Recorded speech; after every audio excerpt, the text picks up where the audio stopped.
Hey, beautiful people, welcome back. So, in this portion of things, let's now speak about this thing called finance charge. Because when you observe that tailored disclosure, one of its intent, according to the Congress, is for fairness and to prevent deceptive practice, as we read in the previous video of this series. In fact, let's go to the Congressional intent. The portion of the statutized version that speaks of the Congressional intent is in 15 U.S.C. 1601. Congressional findings and declaration of purpose, as spoken of previously, declaration of purpose and congressional finding, no different than with a trust instrument when you put a intent on top of it as to why you're creating it. Because when it comes to a trust, you need a res or a rem of property, and it has to be an intent, which is the second factor to creating a trust. And there has to be someone you put in that trust into called a trustee on behalf of someone called a beneficiary, and you being the grantor. Well, when it comes to public laws on the state or federal level, the equivalent of the intent is always the congressional finding. The rem or the res, which is the thing that's being placed into that trust called a public law before it's statutized, is actually the right to which expanded out of the Constitution. A thing. It's a thing. Man-made law comprehends that thoughts and intent are the first stage of physical things. Anything we have in this world without thought and intent to create it, it would not exist. Therefore, thought itself is a thing, and it's the initial stage of existence, and they place it into man-made law. And they use the specific trust contractual terms on its face. So, when it comes to the purpose of Truth in Lending Act, two things: fairness by way of disclosure, and to prevent deceptive practice. A. Informed use of credit. What we're about to read goes in many different forms, despite the words being on its face. So depending on one's varying degree of comprehension of how this thing works, when it comes to finance, money, and the system of money, meaning the different clockworks, different wheels that makes it move. Depending on one's varying knowledge of it, you might hear or see something different. But let's just begin with the basic rudimentary thing and just assume everyone is on a basic level. Because these basic things is what nonetheless affects everyone. And most of the people that you will find that violate this, they themselves don't know the details, the advanced manner of how finance works. So we'll just begin with the basic stuff. Informed use of credit. The Congress finds that economic stabilization will be enhanced and the competition amongst the various financial institutions and other firms engaged in the extension of consumer credit will be strengthened by the informed use of credit, meaning, well, the one who they're saying we're extending a credit to you, or the one who they're referring to say, hey, you're about to use this thing, we're about to give it to you, you need to be credible in commerce, therefore we're going to give you some loan amount. You, the one on the other hand, you must be well informed as to what's going on and how much they're charging you when it comes to their purported position of being your creditor. Again, purported position, meaning assumed position of them being a creditor. The informed use of credit results from an awareness of the cost thereof by consumers. You've heard me shown in patron posts of text or heard in videos say that the cost of money is called interest rate. That is true. Another word for interest rate or interest is just tax. Those are different ways of saying cost for money. And whenever anything occurs, when it comes to extension of credibility in commerce, where someone says they're going to front you money so that you could have the enjoyment of a real property called a land or a house, or the enjoyment of a personal property called a vehicle, which are the two most common things that a lot of people deal with. Now, Truth in Lending Act also applies to issuance of credit card or extension of credit in student loans. Any circumstance where anyone is purporting to extend you credit, Truth in Lending applies. But we're going to deal with the two main common things based on what people use more frequently, which is shelter, aka land, house, and movement. human locomotion to get from one place to the other to engage in life affairs and accomplish things called vehicles. So we'll just focus on those two things because they're the more common. So the informed use of credit results from an awareness of costs thereof by consumers. Then Congress knows very well that most people, when it comes to pen and paper, all those things written in black and white, is mentally exhausting. Therefore, they don't even bother trying to read into it. And if they ask a question about it, it's easy for them to be misinformed. Therefore, this is created to sort of create a more backbone for those, on the other hand, to be a bit more upright when dealing with you, albeit they actually don't follow this because they know the one that this is meant to protect, aka consumer protection laws. They know that the people that these natures of public law are meant to protect, they don't know these in the first place. And two, most people don't bother asking questions, and if they do, it's easy for them to basically hypnotize them and say it's not what it is, when in truth it is what it is. So Congress knows this and believes in the power of properly being informed so that you don't get taxed in random interest rates or actual interest costs and charges don't get thrown on you. Remember, we began with finance charge, but for us to get to what finance charge is and why we're speaking of it, you must comprehend the intent of Congress. That's why we're here. It is the purpose of this subchapter to assure a meaningful disclosure of credit terms so that the consumer will be able to compare more readily various credit terms available to him. Remember, this is exactly what we read in the second part of this video series on the Office of Control of Currency website. The same verbiage that's within the Public Act of Truth in Lending is exactly what was placed in the Office of Control of Currency website. It is the purpose of this subchapter to assure meaningful disclosure, meaning in order for truth to exist when it comes to the act of lending, credibility, and commerce, proper disclosure must exist. One of the elements of a contract is full disclosure. Where there's lack of full disclosure, then there's misrepresentation. Where there's misrepresentation, there's an open door for the different types of fraud. In order for truth to exist when it comes to the act of lending, credibility, and commerce, proper disclosure must exist. One of the elements of a contract is full disclosure. Where there's lack of full disclosure, then there's misrepresentation. Where there's misrepresentation, there's an open door for the different types of fraud. In order for truth to exist when it comes to the act of lending, credibility, and commerce, proper disclosure must exist. One of the elements of a contract is full disclosure. Where there's lack of full disclosure, then there's misrepresentation. Where there's misrepresentation, there's an open door for the different types of fraud.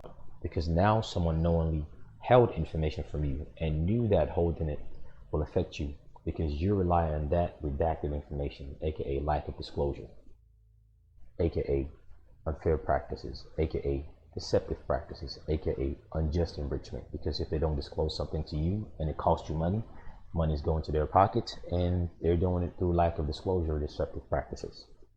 It is the purpose of this subchapter to assure a meaningful disclosure,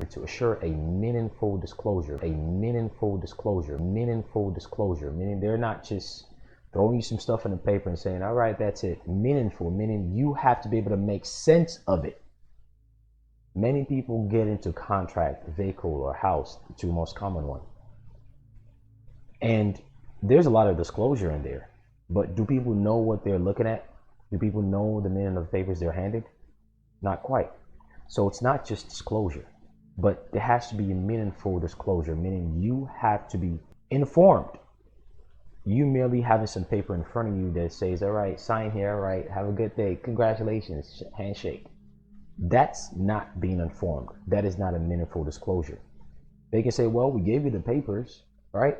Which is usually what occurs. They know most people don't read it, so they just hand them the paper. That is not a meaningful disclosure. So automatically you're already seeing that more crap is being revealed just through the congressional intent alone. And this alone, if you really comprehend what it is, you can use it and ride it all the way home. It is the purpose of this subchapter to assure a meaningful disclosure of credit terms. Meaning you have to know what is going on, because that is the intent of Congress, informed use of credit. so that the consumer will be able to compare more readily the various credit terms available to him and avoid the uninformed use of credit. Finance charge, put simple in layman's term, is this: anything that the alleged creditor is extending to the consumer, it's a finance charge. Yep. When you are heading to a dealer, that dealer is not the creditor. That dealer is just a third party. When it comes to Truth in Lending Act, you will hear the term third parties. The dealership and all the employee, from the salesman that you meet, whatever they consider charisma as to how they speak to you and their experience in sales pitches, to the manager who tries to convince you that you have no option, to the finance department who is basically the manager's brothers or wife, who they've had an internal conversation that, look, add these fees onto it for him. All those guys are considered third party as far as Truth in Lending Act is concerned. The only ones significant in Truth in Lending are two parties: the alleged creditor and the one assumed to be the consumer, aka the one assumed to be the debtor.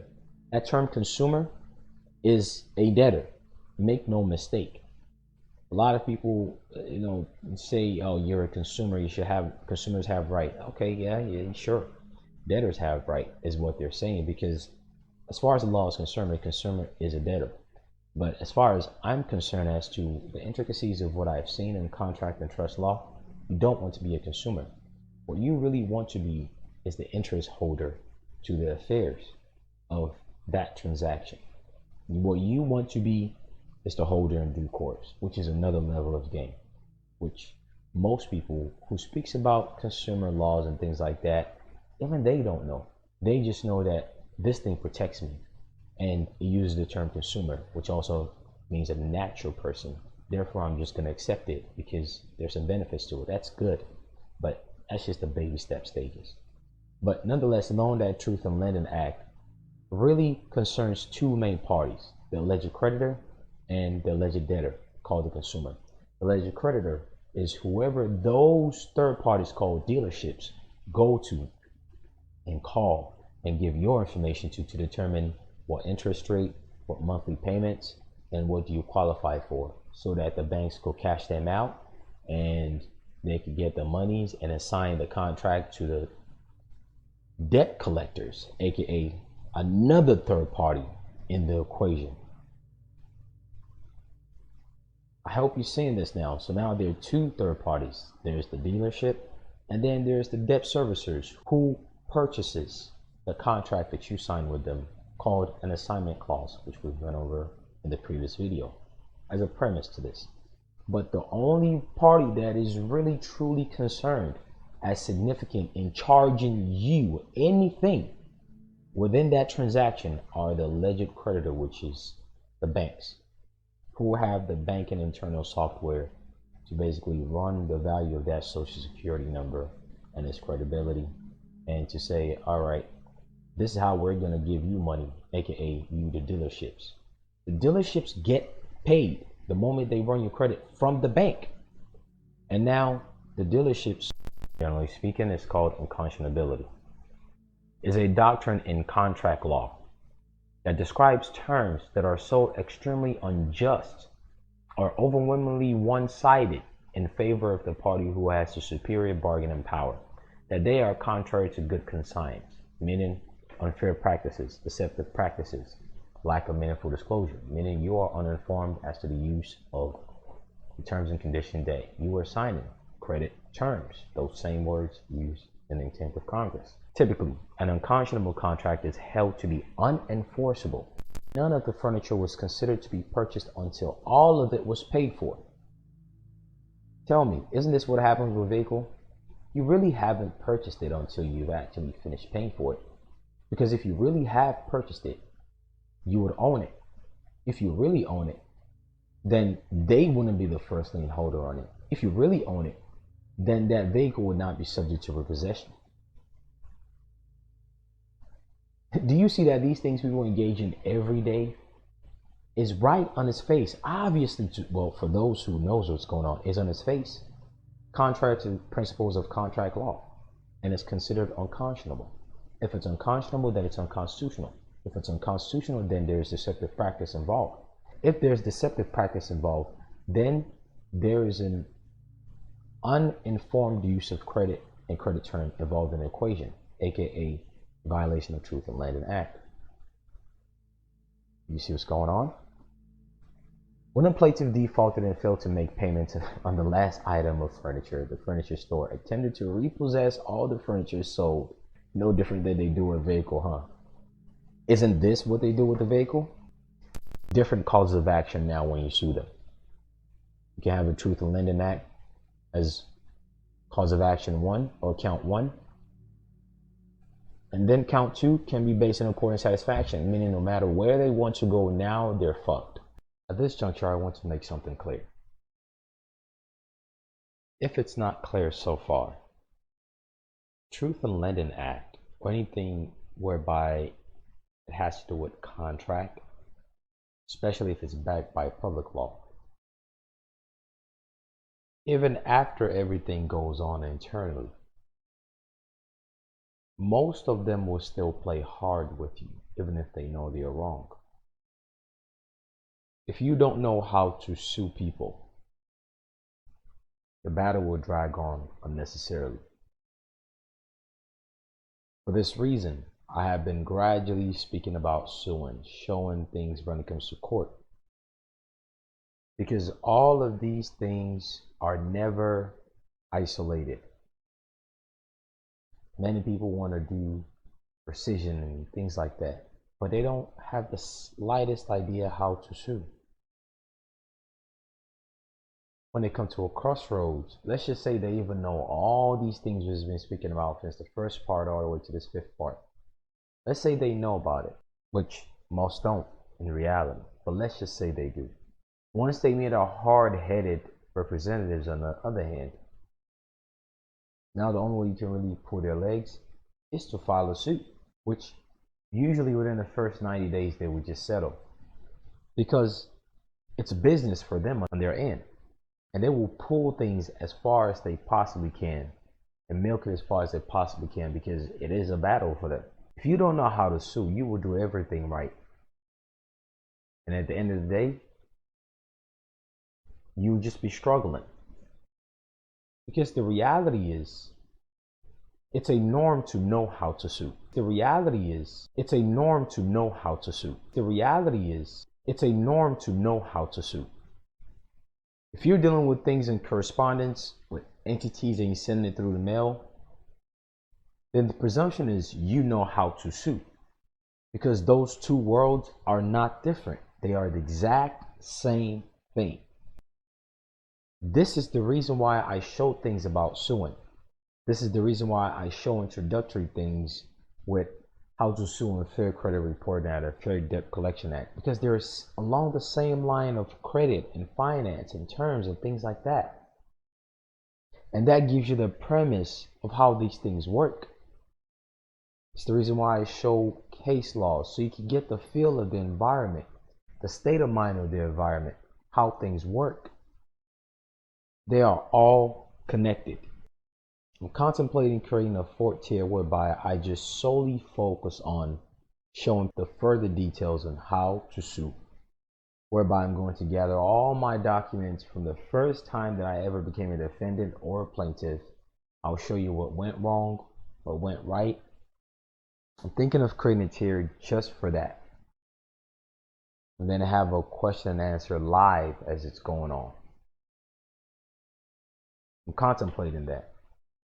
The finance charge does not include charges of a type payable in comparable cash transaction. See this corny term, comparable cash? This is called bird dogging. In the world of business, we call it bird dogging, where you take someone by the hand and basically hand them to someone else. Like you go hunting and you get a dog to point to the direction of the wounded animal or the direction of the game. Well, in this case, the dog is the dealer and the hunter is the bank, and you are the game. You are the bird. You are the meat. If the dog, aka the dealer, leads the hunter, aka the bank, to the bad meat, then the hunter, aka the bank, spanks the dog by charging it fees, which is a silent agreement that they already have amongst themselves that you, the meat, don't know about. The only difference here with humans is that instead of the dog leading the hunter to the meat, the dog actually brings the hunter the meat. And the everyday man who is the meat, loosely referred to as consumer, is wounded in the mind due to lack of awareness of how basic rights and obligation of contract work, beginning with its origin in man-made law in the Western world, which is the Constitution, up to public law in accordance to those stare decisis, and then the interpretations by a registered authority known as case law. That dog, called the dealer, knows that the wounded meat or the wounded bird does not know these basic things. That's what makes the everyday man wounded. Lack of awareness of all these things we've been talking about. I'm shocked, I'm appalled by the number of people that actually don't know about these things that we've been speaking about in the first, second, third part, and this fifth part of this video. It blows my mind. You know how many people go to dealers and get vehicles and they don't know these things?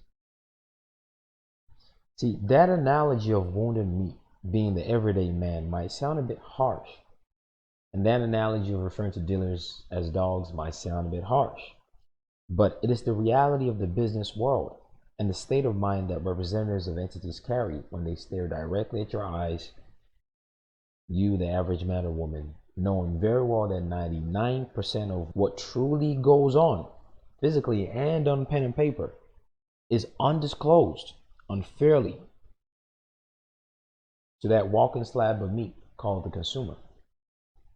So one of the things you will look for, a complete 1 hour and 12-minute video has been posted on the Patreon page, along with other 4-part series to the same video. Take care. Best of luck.